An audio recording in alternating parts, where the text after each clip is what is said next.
I like to compete. I come from a very competitive family, whether we're playing cards or anything. Opportunity here for Omaha, not taken. Jimerson, good scoop. She'll get it right back, and that's how you do it. Tia Jimerson won MAC East Offensive and Defensive Player of the Week for her performances in the 2 victories. Just working in practice that week, and then Dean was pushing me along with my teammates, and just for me to be able to do that was a big deal. I think volleyball was a good choice for me. My name is Tia Jimerson. I'm a middle blocker, and I play for LOVB ATL.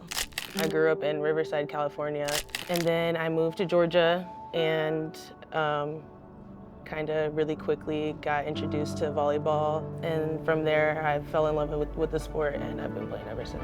I was introduced to April Carroll. That woman is like truly one of the most selfless people I know. I walked into there with jean shorts and Converse, like I literally didn't know anything about volleyball. She took her shoes off her feet in that practice and gave them to me to practice with the team. And so she just kind of inspired me so much. I knew I wanted to go to college to further my education. I realized that I was like really good and I got a lot of college offers. So once I knew like, you know, I can go to college for free, I was like all on board for sure.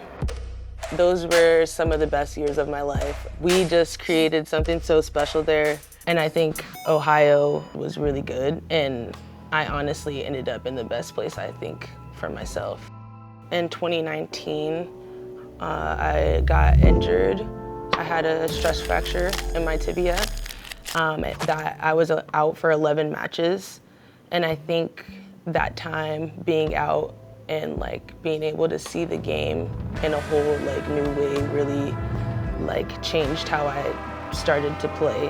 And you know, I came back from that year and ended up getting Player of the Year and Defensive Player of the Year. So at the beginning of my senior year, I didn't know much about playing professionally. It was towards the middle when I started getting like messages from agents telling me about like leagues overseas, and I'm just kind of like, okay, talking to my mentors about it, and you know, finally made a decision to give it a try. And when I found out that there was going to be a team in my hometown, that was like the cherry on top. Like I couldn't wait to sign the papers to say yes. It's been 3 years since I had any family members at my game, and to go from, you know, text messages and phone calls to hearing them screaming in the stands and knowing that I have their support right here through everything, it was just surreal. It's just crazy